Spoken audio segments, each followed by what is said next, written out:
Does anybody have any fucking tips on how to leash train a goddamn dog, dude?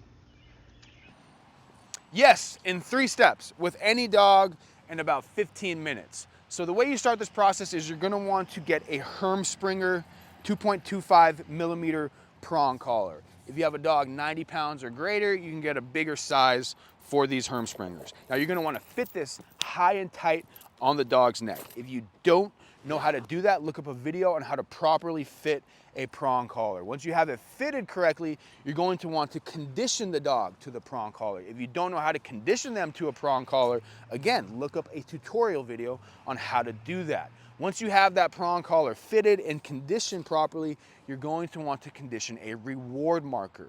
You can also look up how to do this in any tutorial video. It's very simple. Once you have these prereqs down, we start our 3-step process to training the dog to walk on a loose leash.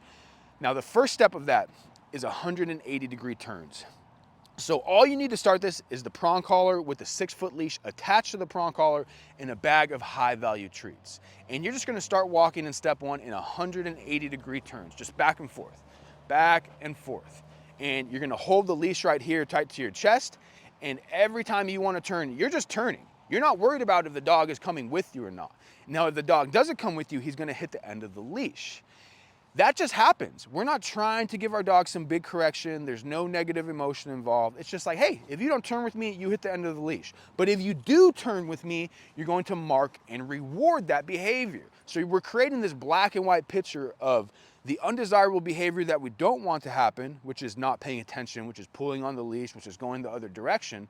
And you're gonna feel pressure when that happens. But when you do the right thing, you're gonna get positive reinforcement and you're gonna get rewarded. So very clear communication to that dog. So once you have step 1 down and they're turning with you each time you turn, no matter if you're turning right or you're turning left, they're clearing space for you, they're paying attention to you. Once you have that down, you move into step 2. Step 2 is sporadic walking. So it's the same rules. Hey, no matter what direction I go or what speed I go, you need to pay attention to me. You need to come with me.